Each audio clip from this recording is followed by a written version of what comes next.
அகிலத்தார் யாவரையும் அச்சமூட்டி எச்சரிக்கை செய்வதற்காக பிரித்தறிவுதலை தன் அடியார் மீது இறக்கியவன் பாக்கியமுடையவன். அத்தியாயம் 25 அகிலத்தார் யாவரையும் அப்படின்னு சொல்றான். இந்த வேதம் அகிலத்தார் யாவருக்கும். குர்ஆன் அப்படிங்கிறது பிரித்தறிதல், இது அகிலத்தார் யாவருக்கும் சொல்றான். மனிதர்களுக்கானது, ஒரு மதத்துக்கான கிடையாது, ஒரு வகுப்பானுக்கான கிடையாது. அதனால அகிலத்தார் யாவரையும் அச்சமூட்டி எச்சரிக்கை செய்வதற்காக பிரித்தறிதலை தன் அடியார் மீது இறக்கியவன் பாக்கியமுடையவன். இங்க இஸ்லாம் மதம் என்ன சொல்லுது, கிறிஸ்தவ மதம் என்ன சொல்லுது, இந்து மதம் என்ன சொல்லுது? பெரும்பாலும் பார்த்தீங்கன்னா ஒவ்வொருத்தரும் அவரவர் மதத்தை உயர்வாக பேசிட்டே இருப்பாங்க. இந்த மதம் என்ன சொல்லுது, எங்களுடைய மதம் என்ன சொல்லுது, இஸ்லாம் மதம் என்ன சொல்லுது, கிறிஸ்தவ மதம் என்ன சொல்லுது, இந்து மதம் என்ன சொல்லுது, இப்படி ஒவ்வொரு மதத்தினரும் அவரவர் மதத்தை உயர்வாக பேசுவாங்க. ஒவ்வொரு மதத்துக்கும் ஒரு கொள்கை உண்டு, ஒவ்வொரு மதத்துக்கும் கொள்கை வேறுபடும், கடவுள் நம்பிக்கை வேறுபடும், வழிபாடு தளம் வேறுபடும், இந்த சடங்கு சமுதாயம் வேறுபடும். அப்படிதானே? ஒவ்வொரு மதத்துக்கும் கடவுள் வேறு, கடவுள் நம்பிக்கை வேறு, ஒவ்வொரு மதத்துக்கும் சடங்கு சமுதாயம் வேறு, ஒவ்வொரு மதத்துக்கும் வெவ்வேறு கொள்கை உண்டு, ஒவ்வொரு மதத்துக்கும் வெவ்வேறு கடவுள் நம்பிக்கை உண்டு, ஒவ்வொரு மதத்துக்கும் வெவ்வேறு வழிபாடு சடங்கு சமுதாயம் உண்டு. ஒரு மதத்தில் இன்னொரு மதத்தை பின்பற்ற முடியாது, ஒரு மதத்தினர் இன்னொரு மதத்தில் பின்பற்ற முடியாது, ஒரு மதத்தில் இன்னொரு கடவுள் நம்பிக்கை ஆகாது. அப்ப மதம் என்ன சொல்லுது அப்படின்னா, மதம் மனிதர்களை பிரிவினை தான் ஏற்படுத்தும். மதம் மனித பிரிவினை ஏற்படுத்தும். ஆனா இறைவன் ஒருவன் தான், அவன் அகிலத்தார் அனைவருக்கும் ஒரே இறைவன். இந்த வேதம் என்ன சொல்லுதுன்னா, மதத்தை போதிக்கல, பிரிவினை ஏற்படுத்தல, ஒற்றுமையை தான் ஏற்படுத்தும். மதம் வேறு, மார்க்கம் வேறு. மதம்னா என்ன? சடங்கு இருக்கும், சம்பிரதாயம் இருக்கும், அது சில அடையாளங்கள் இருக்கும், இது மதம். மார்க்கம்னா சடங்கு இருக்காது, சம்பிரதாயம் இருக்காது, அடையாளம் இருக்காது, அது உணர்வு, உள்ளட்சம். மார்க்கம்னா பாதைன்னு அர்த்தம். இந்த பாதையில் எல்லாரும் போகலாம், எல்லாரும் பயணிக்கலாம். அப்படி மார்க்கம்ல அந்த ஒரு பாதை, அந்த பாதையில் எல்லாரும் பயணிக்கலாம். மதம் சொன்னா வெவ்வேறு பாதையா இருக்கும், ஒருவர் இடத்துல பின்பற்ற முடியாது. கிறிஸ்தவர்கள் இந்த 2 மதத்துடைய வழிபாட்டுக்கு போக முடியாது, இந்து மதத்துடையவர்கள் இன்னும் 2 வழிபாட்டுக்கு போக முடியாது, முஸ்லீம்கள் இன்னும் 2 வழிபாட்டுக்கு போக முடியாது. அப்ப அவரவர் வழிபாடுறதுக்கு அவரவர் தான் பண்ணி ஆகணும், அந்த சடங்கு அவர் தான் பண்ணி ஆகணும். இதுதானே? அப்ப இவர் மதத்தை அவர் பின்பற்ற முடியாது, அவர் மதத்தை பின்பற்ற முடியாது, அவர் மதம் அவருக்கு. ஆனா மார்க்கம் அப்படி இல்லை. மார்க்கம்ங்கிறது ஒரு பாதை, தீனுல் இஸ்லாம் இருக்குதா. இந்த குர்ஆன் மதம் சொல்ல மதம் ஆக்கிட்டாங்க. தீனுல் இஸ்லாம், தீன் அப்படின்னா என்னது? பாதைன்னு அர்த்தம், மார்க்கம் அர்த்தம். இஸ்லாம் சொன்னா சமாதானம் அர்த்தம். அப்போ மனிதர்களுக்கு இறைவன் என்ன அமைச்சிருக்கான்னு சொன்னா, எத்தனை வேதத்தை கொடுத்துருக்கான்னு சொன்னா, சமாதானத்த பாதையை பின்பற்றுங்கள், மனிதர்களா வாழுங்க, மதங்கள்ல வாழாதீங்க, மதம் கொண்டு வாழாதீங்க, பிரிந்து போகாதீங்க, ஒற்றுமையை கைட்டு கட்டி பிடித்துகள் சொல்றேன்.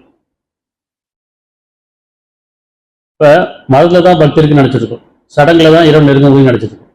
மதம் தான் பக்தி, சடங்கு தான் இறைவன் நெருங்கக்கூடிய வழி. மதம் பக்தி ஆகாது, சடங்கும் பக்தி ஆகாது.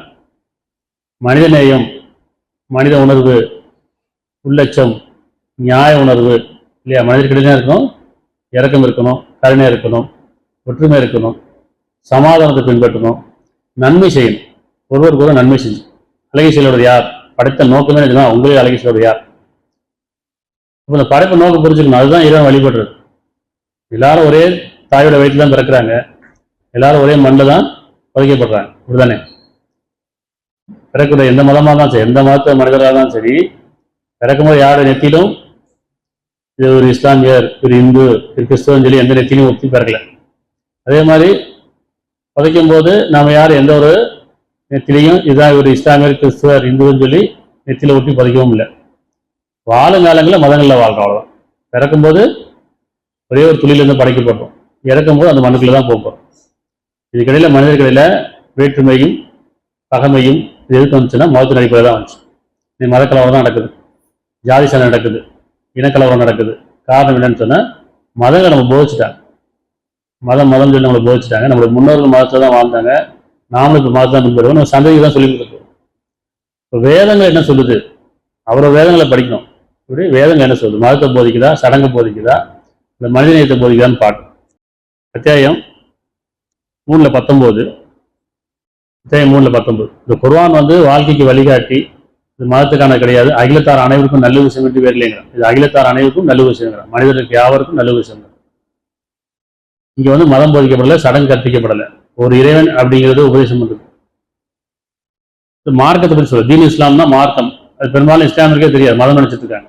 அப்படி இஸ்லாம் அப்படின்னா ஒரு மதம் கிடையாது, அது மார்க்கம். அது அரபி வார்த்தை. இஸ்லாம்னா அரபி வார்த்தை, தீன் சொன்னா அரபி வார்த்தை.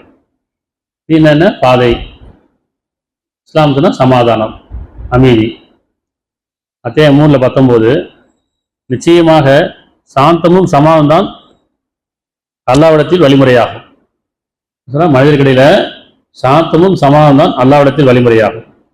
வேதம் கொடுக்கப்பட்டவர்கள் தெளிவான விளக்கம் அவர்களுக்கு கிடைத்த பின்னர் யார் வேதத்தை சிந்திக்கிறாங்களோ, உணர்றாங்களோ, பிரித்தறிகிறாங்களோ அவர்களுக்கு இடம் சொல்றாங்க. வேதம் கிடைக்கப்பட்டவர்கள், வேதம் கொடுக்கப்பட்டவர்கள் தெளிவான விளக்கம் அவர்களுக்கு கிடைத்த பின்னர் தம்முடைய உள்ள போராமையின் காரணம் மாறுபட்டனர். எவர் அல்லாஹ்வின் வழியை புறக்கணிக்கிறார்களோ, அல்லாஹ்வுடைய பாதை எது? சமாதானம், சாந்தி. புறக்கணிக்கிறார்களோ நிச்சயமா அல்லாஹ் கணக்கை துரிதமாக முடிப்பான். அப்ப சாந்தமும் சமாதானம் எப்ப நம்ம பின்பற்றோம்? மதங்கள்ல இருக்கும்போது, வழிபாடு தலங்கும் போது தான் நம்ம பிரிஞ்சு போறோம். ஆனா மனிதர்களிடையிலே பிரிஞ்சிடும். எப்பவுமே வாழும்போது இயல்பா வாழ்றோம். இப்ப இல்லையா? அக்கம் பக்கத்துல இருக்காங்க, சகோதரர் இருக்காங்க, நண்பர் இருக்கிறாங்க, மதம் கடந்து தான் வாழ்ந்துட்டு இருக்கிறோம், மனிதநேயத்தோடு வாழ்ந்துட்டு இருக்கோம். ஒரு இயற்கை சீற்றம் வரும்போது மதம் கடந்துடும் இல்லையா? அங்கே இறக்கப்படுறோம், உதவி செய்யறோம், நடக்குதா இல்லையா? அவன் மதத்தை பார்க்கறது இல்லை. பாதிக்கப்பட்டவங்களுக்கு நம்ம யார் உதவி செய்யலாம், யார் யாருக்கு என்னென்ன உதவி செய்ய முடியும்? மதம் பார்த்து உதவி செய்யறதில்லை, இனம் பார்த்து உதவி செய்யறதில்லை. ஆனா ஒரு சடங்குன்னு வரும்போது அங்கே மதம் பார்க்குறோம், அந்த இடத்துல பகமை பாராட்டுறோம். அப்போ இறைவன் எது விரும்புகிறான்? நீங்கள் எது மதம் கடந்து வாழ்றீங்களோ அதுதான் இறைவனுடைய பாதை. சரியா? இப்போ உதாரணத்துக்கு பாருங்க, இப்போ நேற்று நான் ட்ரெயினில் வந்துட்டு இருக்கேன், சேர்க்காரில் சிட்டிங்கில் வந்துட்டு இருக்கும்போது இது ஒரு அனுபவம். இப்போ யாரெல்லாம் மதம் கடந்து விரும்புகிறாங்களோ அவருக்கு எப்படி இறைவன் ஒன்றிணைக்கிறான்னு பாருங்க. அப்போ எனக்கு அந்த பக்கம் அந்த விண்டோ சீட்டில் அந்த கடைசியில் பிராமண அம்மா உட்கார்ந்தாங்க. அவங்க ஒரு 73 வயசு இருக்கும். நடுவில் ஒருத்தர் உட்கார்ந்தாரு, நான் இந்த பக்கம் உட்காந்து இப்போ பேசிட்டே வரும்போது அவங்க உணவு சாப்பிடணும், அவங்களுக்கு பசிச்சிருச்சு, சாப்பாடை கொண்டு வந்தாங்க. அது சாப்பிட்றதுக்காக நினைச்சாங்க, டிஃபன் பாக்ஸ் திறந்தாங்க. திறக்கும்போது நீங்கள் சாப்பிட்றீங்களான்னு கேட்டாங்க. பக்கத்துக்கு சைடில் நான் இறங்கி சாப்பிட்டுவேன், வீட்டுக்கு போய் சாப்பிட்டுவேன். என்கிட்ட கேட்டாங்க, நான் கொண்டாந்துட்டேன் அப்படின்னு. இருந்தாலும் அந்த அம்மாவுக்கு மனசு கேட்கல. என்ன செய்றாங்கன்னா, அந்த டிஃபன் பாக்ஸ் திறந்தோடனே அதில் இருக்க அந்த ரொட்டி எடுத்து அவங்க கொண்டாந்து தால் ரெண்டையும் வச்சு அவருக்கு ஒரு பாட்டு கொடுத்தாங்க. அவர் வேணாம்னு சொல்லுவோம், கொடுத்தாங்க. இல்லைப்பா நீ சாப்பிடுப்பா அப்படின்னு. சரி சாப்பிட்டாரு. எனக்கும் கொடுத்தாங்க. நான் சொன்னேன், இல்லைம்மா நான் கொண்டாந்துருக்கேன், சாப்பிடுவேன். இல்லை தம்பி நீங்கள் சாப்பிடுங்க. அப்படி பக்கத்தில் இருக்கவங்க கூட இருக்கவங்க கொடுத்து சாப்பிட்டாதான் என் மனசு அமைதியாக இருக்கும். யார் அவங்க? பிராமின். பேரளவில் அவங்க பிராமியாக இருக்காங்க. நான் அதே இஸ்லாமியர். பக்கத்தில் இன்னொருத்தர் இருந்திருக்கேன். அப்போ ஏன்னா அது மதம் கடந்து அதை தான் போதிக்கும், மனிதநேயம் போதிக்கும். ஒரு பிரயாணத்தில் கூட, ஒரு ட்ரெயின் பிரயாணத்தில், ஒரு பஸ்ஸில் பிரயாணத்தில் கூட இந்த ஒரு உணர்வு வருதா இல்லையா? அவங்க பேரை கேட்கல, நானும் பேரை கேட்கல. ஆனால் என்னது உணர்வு தெரியுது. என்ன சொல்கிறாங்க? நான் சாப்பிடும்போது கொடுத்து சாப்பிடணும். அந்த உணர்வு எங்கேருந்து வந்துச்சு? மதம் பார்க்கலையா அவங்க? இந்த மாதிரி பல அனுபவம் இருக்குது நமக்கு. அப்போ அந்த 70 வயசு அம்மா அப்போ அவங்க வாழ்க்கையில் எவ்வளோ அனுபவப்பட்டிருப்பாங்க. அவங்க எவ்வளோ மதம் பார்த்துட்டானே பேசிக்கவே கூடாது. யாருப்பான்னு கேட்கணும். இல்லை நினைச்சோம் அப்படிலாம் பார்க்கல. அந்த உணர்வு, நான் பசியாடுறேன், கூட இருக்கவங்களும் பசியாடணும், பக்கத்தில் இருக்கிறவங்களுக்கு இதை கொடுத்து சாப்பிடணும். அது என்ன வந்துச்சா இல்லையா? அதே மாதிரி தான் சென்னையில் வெள்ளம் வந்துச்சு, அதே மாதிரி சுனாமி வந்துச்சு, கொரோனா வந்துச்சு. இப்படி நிறைய இயற்கை சீற்றம் வரும்போதுன்னா அங்கே மதம் கடந்து தானே உதவி செஞ்சாங்க. முதல்ல உணவு தான் கொடுத்தாங்க எல்லாத்துக்கும். உணவு கொடுக்கறது முக்கியம். முதல்ல உணவு இல்லாமல் பஞ்சத்தில் வாழ்ந்துட்டு இருந்தாங்க, உணவே கிடைக்கல. யார் யாருக்கெல்லாம் என்னென்ன முடியுமோ மதம் கடந்து நினைச்சாங்க, உணவு கொண்டு கொடுத்தாங்களா இல்லையா? பாருங்க, ஒரு இந்துவாக இருக்கக்கூடியவங்க மசூதியில் நுழைய முடியாது சாதாரணமாக. அதே முஸ்லீம் கோயிலில் நுழைய முடியாது, இவங்களும் சர்ச்சில் நுழைய முடியாது. ஆனால் அந்த சுனாமி நேரத்திலையும் அந்த இயற்கை சீற்றம் பேரழிவு நேரத்தில் கோவில்லையும் மக்கள் தங்க வைக்கப்பட்டாங்க, பள்ளியாசல்லையும் மக்கள் தங்க வைக்கப்பட்டாங்க, அங்கே உணவு கொடுக்கப்பட்டுச்சு. கிறிஸ்தவ ஆலயத்தையும் மக்கள் தங்க வைக்கப்பட்டாங்க. மதம் என்ன செய்ய தோத்து போச்சு. அது தோத்து போச்சா இல்லையா? மதம் எப்பெல்லாம் இயற்கை சீற்றம் வருதோ, எப்பெல்லாம் மனிதர்கள் உணர்வு படுறாங்களோ, இறக்கப்படுறாங்களோ, கருணை வந்துருச்சோ, உதவி செய்ய என்ன வந்துருச்சோ, மதம் தோத்து போச்சு, மதம் செத்து போச்சுங்கிறது புரிஞ்சுக்கணும். அப்ப அதுதான் உண்மை, அதுதான் பாதை. மனிதரோட இணைஞ்சு வாழ்றதுக்கு, மனிதர்கள் இறக்கம் கொண்டு வாழ்றதுக்கு, உதவி செஞ்சு வாழ்றதுக்கு மதம் எப்பயுமே ஒரு துணையா இருக்காது. மார்க்கம் மட்டும்தான் இருக்கு. மார்க்கம் எது? மனசாட்சி, உணர்வு, நியாய உணர்வு, மனித நேயம். மனிதமும் மனித நேயம் தான் மார்க்கம். அப்ப நம்ம எல்லாம் பாடம் கத்துக்கிறோமா இல்லையா? ஒவ்வொரு மாசம் ஒவ்வொரு வருடமும் ஒரு முறை இருமுறை உங்களை சோதிக்கிறேங்கிற. அப்படி சோதிக்கும் போது உங்களுக்கு நான் பாடம் கத்துறேங்கிறேன். எப்படி கத்துத்தரேன்? உங்க மனசுல இருக்கக்கூடிய அந்த இறக்க குணத்தையும் கருணையும் நான் திருப்பி வெளியே கொண்டு வரேன். அப்படி கொண்டு வரும்போது என்ன செய்யறோம்? மதம் கடந்து உதவி செய்கிறோம், மதம் கடந்து அன்பு காட்டுறோம், மதம் கடந்து நம்ம என்ன செய்யறோம்? அவங்களுக்கு பாதுகாப்பு கொடுக்குறோம். அப்ப சாதாரணமா இப்ப இருக்க காலத்துல நீங்க என்ன செய்யணும்? சாதாரண போய் பழைய நுழைஞ்சிட முடியாது. மாற்ற கோயிலுக்குள்ள மாற்ற நுழைஞ்சிட முடியாது. 1008 கேள்வி கேட்பாங்க. கிறிஸ்தவ வாழ்க்கை அப்படிதான் போக முடியாது. ஆனா இந்த இயற்கை சித்தம் வரும்போது கூப்பிட்டு என்ன செய்றாங்க? வாங்க, அந்த தொழில் நடத்தல, தொழில் நின்று போச்சு, கோயில பூஜை நடத்தல நின்று போச்சு, கிறிஸ்தவ ஆலயத்தில் ஜபம் நடத்தல நின்று போச்சு. என்ன நடந்துச்சுங்க? உணவளிக்கப்பட்டுச்சு, தங்க வைக்கப்பட்டுச்சா இல்லையா? இப்ப என்ன புரியுது நமக்கு? மதம் தோத்து போச்சு, மதம் செத்து போச்சு. இப்ப என்ன உயிர் பெற்றிருக்கு? மார்க்கம். மார்க்கம் என்ன? மனிதநேயம். அதான் உண்மை. அப்ப இந்த குர்ஆன் அதை தான் போதிக்குது. குர்ஆன் என்ன போதிக்குது? மதத்தை போதிக்கல, மார்க்கத்தை போதிக்குது. என்ன மார்க்கம் அது? சாந்தமும் சமாதானம் அல்லாஹ்விடத்தில் வழிமுறையாகும். அப்ப என்ன சொல்றாங்க? 385, அத்தியாயம் 385, இன்னும் சமாதானத்துக்கு எதிரான வாழ்க்கையை எவரன் விரும்பினால், இஸ்லாத்துக்கு எதிரான வாழ்க்கைன்னு, அதாவது வேற மொழியில அரபியில் படிக்கணும்னு சொல்றாங்க, இஸ்லாத்துக்கு எதிரான வாழ்க்கைன்னு போட்டுருவாங்க. இஸ்லாம் கிடையாது. இஸ்லாம்னா சமாதானம். தமிழ்ல தான் படிக்கும். நம்முடைய மொழியில நம்ம உணர்வு தரணும்னு சொன்னா நம்முடைய மொழியில படிக்கணும். அப்ப இன்னும் சமாதானத்துக்கு எதிரான வாழ்க்கையை எவரன் விரும்பினால் ஒருபோதும் அவரிடம் ஒப்புக்கொள்ளப்பட மாட்டாது. மேலும் அவர்கள் இறுதி நாளில் நஷ்டமடைந்தா இருப்பார். யார் மதத்தை மட்டும் பின்பற்றி, என் மதம் பெருசா உன் மதம் பெருசா, எம்மதம் சம்மதம் சொல்லுவாங்க, எல்லா கடலும் ஒண்ணுதான் சொல்லுவாங்க. ஆனா உணர்றது இல்லை. எல்லா கடலும் ஒண்ணு இல்லை, எல்லாத்துக்கும் கடல் ஒண்ணுதான். எம்மதம் சம்மந்தம் இல்லை, மதத்துக்கும் மனிதனுக்கும் சம்மந்தமே கிடையாது. அதை மனிதனுக்கு பிடிக்கக்கூடாது. மார்க்கத்துல வாழணும். மார்க்கம்னா மனித நேயம், மனசாட்சி, நியாய உணர்வு, இறக்க குணம், நல்லெண்ணம் இல்லையா? இப்ப இந்த மதத்தை பின்பற்ற என்ன சொல்லுவாங்க அப்படின்னு சொன்னா, அதாவது 2:11, அத்தியாயம் 2:11, அத்தியாயம் 2:11, பூமியில் குழப்பத்தை உண்டாக்காது என்று அவரிடம் சொல்லப்பட்டால், பூமியில் குழப்பத்தை உண்டாக்காது என்று அவரிடம் சொல்லப்பட்டால் நிச்சயமா நாங்க தான் சமாதானம் என்று அவர் சொல்வார்கள். ஒவ்வொரு மாதிரி சமாதானம் பின்பற்றுவோம். இஸ்லாம் சமாதானத்தை பின்பற்றுது, கிறிஸ்தவம் சமாதானத்தை பின்பற்றுது, இந்து மதம் சமாதானத்தை பற்றி ஒவ்வொரு மதம் சொல்றாங்க, நான் சமாதானம் பின்பற்றுவோம், நாங்க நல்லதான் செய்யறோம் அப்படின்னு சொல்றாங்க. இங்க மதம் அப்படிங்கிறது எப்பவுமே நல்லது நடக்காது. மதத்துல என்ன இருக்கும்? தீவிரவாதம் இருக்கும், பயங்கரவாதம் இருக்கும். ஏன்னா அந்த உணர்ச்சியை தூங்கிட்டுறாங்க. மதம், என் மதம், என் பற்று, அப்படிதானே? அது தீவிரமா உள்ள போயிடுவாங்க. என் மதம் தான் உயர்வானது, அடுத்த மதம் தாழ்வானது அப்படின்னு சொல்றாங்க. மதம் என்ன செய்யும் போது இப்ப மனசுக்குள்ள நமக்கு உணர்வு ஏற்படுதா, உணர்ச்சி ஏற்படுதா, பகைமை ஏற்படுதா, ஒற்றுமை ஏற்படுதான்னு பார்க்க. இப்ப பூமியில் குழப்பத்தை உண்டாக்குது, மனிதனுடைய குழப்பத்தை உண்டாக்க வேணாம்னு சொல்றாங்க. பூமியில் குழப்பத்தை உண்டாக்குது. எப்படி குழப்பத்தை உண்டாக்குது? மதத்தின் அடிப்படையில், கடவுள் அடிப்படையில், சடங்கு அடிப்படையில் பிரிச்சாச்சு. குழப்பம் உண்டாயிருச்சு. ஒரு கடவுளா, 2 கடவுளா, 3 கடவுளா, இன்னும் எத்தனை கடவுள்? கடவுள்னா எது? இது கடவுளா, அது கடவுளா? இவங்க சொல்ற கடவுள் சரியா, அவங்க கடவுள் சொல்ல சரியா? குழப்பம் உண்டாயிருச்சா இல்லையா? இதுன்னு சொல்றாங்க. கடவுள் என்பது மறைவானவன், உணர்வானவன், உள்ளட்சத்துக்குரியவன் அப்படின்னு சொல்லாரு. அதனால கடவுளை ஒருவனும் பார்க்க முடியாது. அவர்கள் மறைவான நம்பிக்கொள்வார்கள். யார் உள்ளட்சம் உடையவர்களோ அவர்கள் மதத்தை பார்க்க மாட்டாங்க. கடவுள் மறைவானவன், அவன் மறைவான பார்த்துட்டு தான் நம்புவாங்க. மனசாட்சியை பின்பற்றுவாங்க, நியாய உணர்வை பின்பற்றுவாங்க, மனிதநேயத்தை பின்பற்றுவாங்க. இது அவருடைய அடையாளம் ஆகும். ஆனா மதத்து என்ன அடையாளம் இருக்கும்? மதத்து அடையாளம் தெரியுதானே? ஒவ்வொரு மதத்துக்கும் ஒரு அடையாளம் இருக்கும். பொட்டு வச்சுக்கிறது, திருநூறு பூசிக்கிறது, தொப்பி போய் தாடி வச்சுக்கிறது, சிலுவை அமைச்சுக்கிறது, அவங்களுக்கு நிறம் ஒன்று இருக்கும். மதத்துக்கு அடையாளம் இருக்கும், நிறம் இருக்கும்.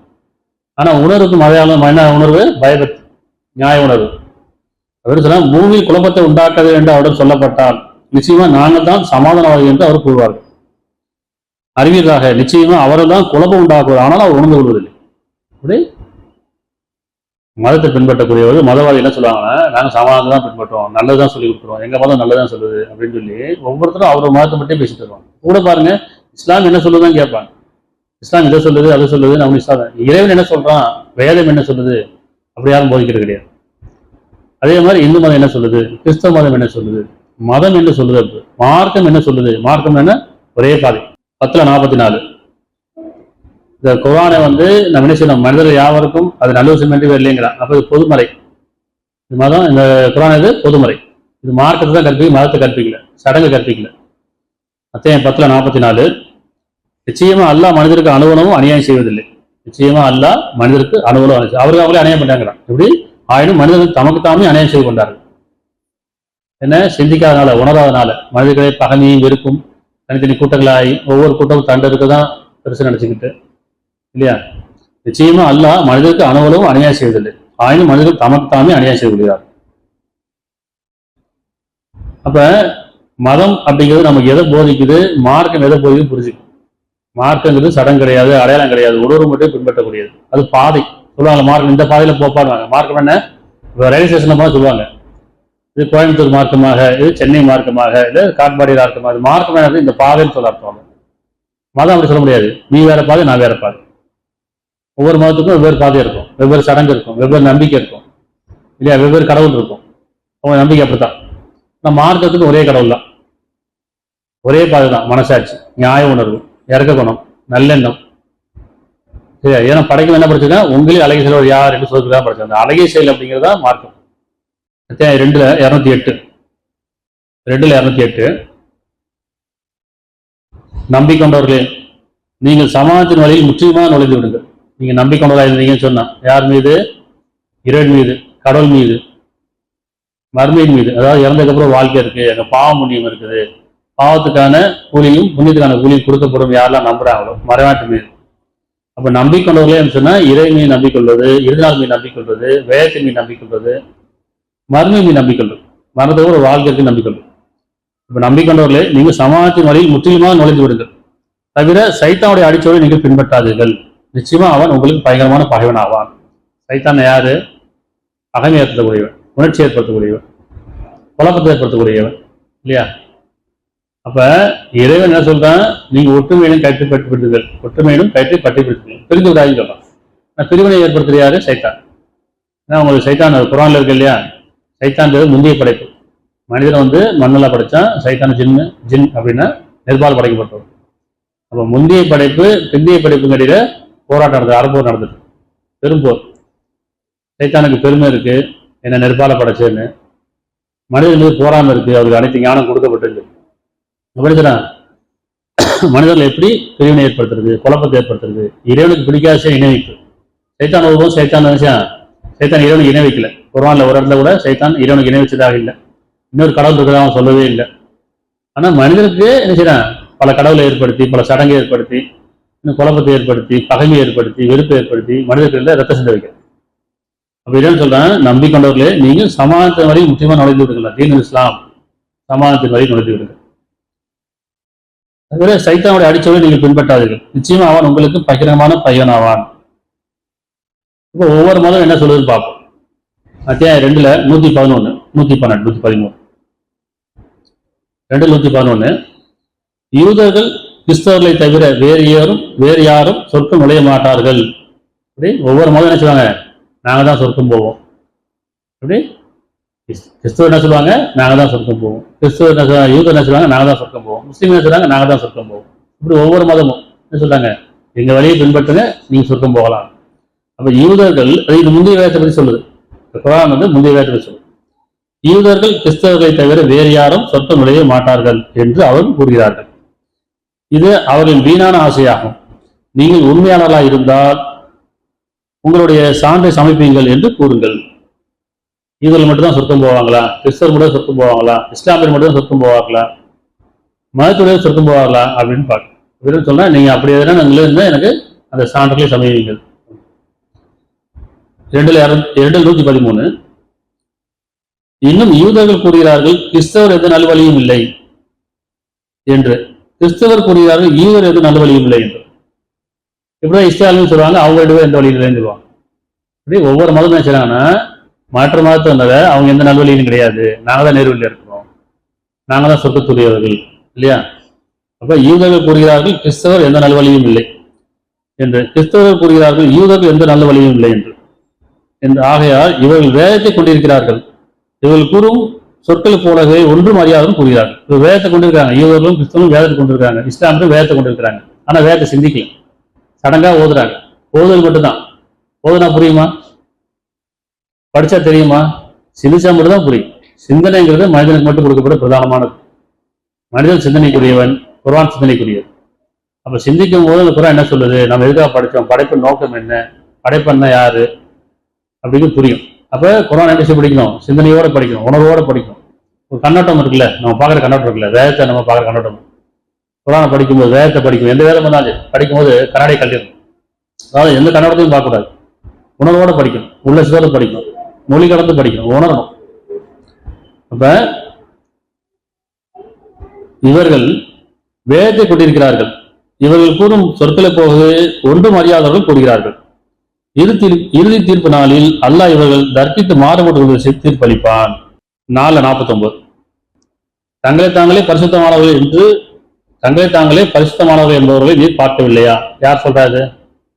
யூதர்கள் நாங்க தான் பரிசுத்தமானு சொல்றாங்க, கிறிஸ்தவர் நாங்க தான் பரிசுத்தமானு சொல்றாங்க, இஸ்லாமியர் நாங்க தான் பரிசுத்தமானு சொல்றாங்க. ஒவ்வொரு மதமும் எத்தனை மதம் வந்து அத்தனை மதம் நினைச்சுறாங்க, நாங்க தான் புனிதமானவர்கள், தூய்மையாளர்கள், நாங்க தான் நேர்வில் இருக்கோம், நாங்க தான் சொர்க்கம் அடையணும். நீங்க சொர்க்கம் அடையணும் எங்க மதத்துக்கு வந்துருக்கு. நீங்க சொர்க்கம் போகணும், புண்ணியம் கிடைக்கணும், எங்க மதத்துக்கு வந்துருக்கு. மதம் மாறிடும். இங்க மதம் மாறணுமா மனம் மாறணுமான்னு பார்க்கணும். மனமாற்றத்தை மார்க்கம் கொண்டு வரும், மதம் வந்து மதத்தை மாறும். அப்படி எங்க மதத்துக்கு வந்துருங்க. அப்ப தங்களை தாங்களே பரிசுத்தமானவர்கள் என்பவரை நீ பார்க்கவில்லையா? அவ்வாறு அல்ல, அல்லாஹ் தான் நாடியவரை அப்படின்னா தன்னை நாடியவரை பரிசுத்தமாக்குகிறார். எவரும் அணுவலும் அநியாயம் செய்யப்பட மாட்டார். இவனுக்கு ஒரு திருமணம், உணர்வா திருமணம், இறைவனை நேர்வழி காட்டு. இப்படி நான் எந்த மதத்தை பின்பற்றுறது கேட்கணும்ல. நான் மதத்தை பின்பற்றணுமா, மார்க்கத்தை பின்பற்றணுமா, உணர்வை பின்பற்றணுமா, உள்ளட்சத்தை பின்பற்றணுமா அப்படின்னு நம்ம இரண்டு கேட்கணும் ஒவ்வொருத்தரும். ஏன்னா மனசுக்குள்ள பிரார்த்தனை எப்ப நம்ம பிரார்த்தனை பண்ணும்போது நினைச்சிடும், மனசுக்குள்ள பிரார்த்தனை பண்ணுறோம், கண்ணை மூடி பிரார்த்தனை பண்ணுறோமா இல்லையா? இரண்டு கேட்கணும்ல. எல்லாம் கேட்கறோம், பொருளை கேட்கறோம், அறிவு கேட்கறோம், உலக வாழ்க்கையில கேட்கறோம்ல. ஏடு உன்னை பற்றி அறிவிச்சு கொடு, நேர்வழியை அறிவிச்சு கொடு, கேட்கணுமா இல்லையா? நான் ஒரு மதத்தை இருக்கேன், ஒரு மதம் சார்ந்து இருக்கிறேன், இந்த மதம் பெருசா அந்த மதம் பெருசான்னு கேட்கறது இல்லை, எனக்கு நேர்வழி அறிவிச்சு கொடு கேட்கணுமா இல்லை? அப்போ மனசுக்குள்ளதான் உணர்வு இருக்கு, மனசுக்குள்ளதான் பிரார்த்தனை அமையுது, மனசுக்குள்ளதான் உள்ளட்சம் இருக்குது. அப்ப மனம் தான் தூய்மையானதா இருக்கு. எந்த மதமும் தூய்மையானது கிடையாது. மதத்தை தூய்மையானதுன்னு சொல்லிட்டு இருக்கிறார். மனம் தான் தூய்மையானது. எந்த எங்க வந்து நமக்கு உள்ளட்சமும் அதிகரிக்குதோ, எந்த மனசுக்குள்ள நமக்கு உணர்வு அதிகரிக்குதோ அதுதான் இறைவனைய வழிபாடு தரம். அப்ப தங்களை தாங்களே பரிசுத்தமானவர் என்பவரை நீ பார்க்கவில்லையா? அவ்வாறு அல்ல, அல்லாஹ் தான் நாடியவரை தன்னை நாடியவரை பரிசுத்தமாக்குகிறார். உள்ளதான் பரிசுத்தமாகும். எவரும் அணுவலும் அநியாயம் செய்யப்பட மாட்டார். 2:62 நம்பிக்கொண்டவர்களாயினும், அதாவது இஸ்லாமியானும் நம்பிக்கொண்டவர்களாயினும், யூதர்களாயினும், கிறிஸ்தவர்களாயினும், இன்னும் எந்த மதமா இருந்தாலும் சரி, நம்பிக்கொண்டவர்களாயினும், யூதர்களாயினும், கிறிஸ்தவர்களாயினும், சாபின்களாயினும், நிச்சயமா எவர்கள் அல்லாஹ் மீதும் இரு நாள் மீது நம்பிக்கொண்டு, எவர்கள் கடவுள் மீதும் இரு நாள் மீது நம்பிக்கொண்டு நன்மையான செயல்களை செய்கிறார்களோ அவர்களின் நற்பலன் நிச்சயமா அவருடைய இறைவனிடத்தில் இருக்கிறது. மேலும் அவர்கள் யாதொரு பயமில்லை, துக்கப்பட மாட்டார்கள். இங்க வேதம் என்ன சொல்லுது? ஆனா வேதத்துல என்ன சொன்னாங்க? யூதர் தான் சொர்க்கம் போவாங்க, கிறிஸ்தவ தான் சொர்க்கம் போவாங்க, இஸ்லாமிய தான் சொர்க்கம் போவாங்க. அது இறைவன் சொல்ல அப்படி இல்லை. நீங்க நம்பிக்கொண்டவர்களாயினும், இஸ்லாமியா இருந்தாலும் சரி, கிறிஸ்தவராக இருந்தாலும் சரி, யூதர்களாக இருந்தாலும் சரி, சாபின்களாக இருந்தாலும் சரி, எந்த மதத்தை சார்ந்தவர்களாக இருந்தாலும் சரி, யார் நம்பிக்கொண்டு அல்லாஹ் மீது இறுதி நாள் மீது நம்பிக்கொண்டு, அதாவது கடவுள் ஒருத்தர் இருக்கா நம்பி மனசாட்சியை பின்பற்றி இறுதி நாள் ஒன்று இருக்குது, இறந்ததுக்கப்புறம் வாழ்க்கை இருக்குது, யார் நம்பி நல்ல செயல் செய்தார்களோ அவர்களுக்கு அவருடைய இறைவனிடத்தில் நற்பலன் இருக்குது. புரியுதா? இறைவன் மதத்தை பார்க்கல, மனசைதான் பார்க்கறான், சடங்கை பார்க்கல, உணர்வை தான் பார்க்கறான், உள்ளட்சத்தை தான் பார்க்கறான். இப்போ மதம் கடந்து சடங்கை கலைந்து யார் உணர்வோட உள்ளட்சத்தோட நல்ல செயல் செய்யறாங்களோ அவர்களுக்கு அவருடைய இறைவனிடத்தில் நற்கூலி உண்டு. மேலும் அவர்களுக்கு யாதொரு பயமில்லை, அவர் துக்கப்படவும் மாட்டார்கள். 2:112 குர்ஆனியை இத்தனை ஆயிட்டு பார்க்கணும் அப்படின்னு சொன்னா, இந்த வேதம் இறுதி வேதம், இது இறுதி வேதம், இது இறுதி சமுதாயம். இறைவன் இன்னொரு புதிய சமுதாயத்தை படைப்பான், இந்த வேதத்துடையவர்களே படைப்பான். அப்ப 1400 வருஷத்துக்கு முன்னாடியே இது இறுதி வேதம் இறைவன் சொல்லிட்டான்னு சொன்னா, இந்த வேதத்தை கொண்டிருப்பவர்கள் எப்படி பயப்படணும்? உள்ளட்சம் கொண்டுமா இல்லையா? இதுக்கப்புறம் வேதம் வரல, வேற எந்த மாதிரியும் வேதம் வரல, இந்த வேதத்துக்கு அப்புறம் வேதம் வராது இல்லையா? இதுக்கப்புறம் நபிமார் வரமாட்டாங்க அப்படின்னா இது இறுதி வேதம், அதுதானே? அப்ப இறுதி வேதம் என்ன சொல்லுதுன்னா முந்தைய வேதத்தை பத்தி என்ன சொல்லுது அப்படின்னு பார்க்கணும். கதைகளே போயிடக்கூடாது. இந்த குர்ஆன்ல 4 வேதம் இருக்கு. ஜபூர், தௌராத், இன்ஜீல், குர்ஆன், 4 வேதம் உள்ளடங்கி இருக்கிறது. நம்ம அதை படிக்கும்போது புரியும், சிந்திக்க முடியும். இந்த வேதத்துக்குள்ள இந்த 4 வேதத்துக்கான ஆதாரம் இதுல இருக்குது. சரி, அப்ப வேதம் படிக்கும்போது உணர்வோட படிக்கணும். இது இறுதி வேதமாச்சு, இறுதி காலமாச்சு அப்படிங்கிறது அந்த உள்ளட்சத்தோட படிக்கணும். 2ல் 112. அவ்விதமே எவரொருவர் தன்னை அல்லாஹ்வுக்கு உரியவராக்கி இன்னும் நற்செயல் செய்கிறார்களோ அவருடைய நற்கூலி அவருடைய இறைவிடத்தில் உண்டு. இத்தகையோர் அச்சமில்லை, அவர் துக்கப்பட மாட்டார்கள். எவ்விதமே நம்பிக்கொண்டவர்களாயினும் யூதர்களாயினும் கிறிஸ்தவர்களாயினும் யார் நம்பிக்கொண்டு அல்லாஹ் நம்பிக்கொண்டு நல்ல செயல் செய்தார்களோ அதை எதுவும் சொல்றான். அதை அந்த முன்னாடி வருஷத்தை அதையும் பார்க்கணும், அதை இதையும் லிங்க் பண்ணணும். எவர் ஒருவர் தன்னை அல்லாஹ்வுக்கு அதாவது இறைவனுக்கு உரியவராக ஆக்கி இன்னும் நல்ல செயல் செய்கிறார்களோ அவருடைய நற்கூலி அவருடைய இறைவனத்தில் உண்டு. இத்தகையோர் அச்சமில்லை, துக்கப்பட மாட்டார். இங்க மதம் இல்லை, இங்க சடம் கிடையாது. அழகிய செயல் எங்க இருந்து ஒரு மனசு தானே, உள்ள சிந்தா தானே. நல்லெண்ணம் இல்லாம நல்ல செயல் கிடையாது, நல்ல இல்லாம நல்ல பேச்சு கிடையாது. நல்லெண்ணம் தான் எல்லாமே. இந்த மனசுதான் ரொம்ப முக்கியமா இருக்கு, இங்க மதம் கிடையாது. அப்ப நினைக்கிறோம் நம்ம மதத்தை கொண்டுதான் சடங்கை கொண்டுதான் இறைவன் அடையணும்னு நினைக்கிறோம். ஆனா இறைவன் அப்படி சொல்லலை.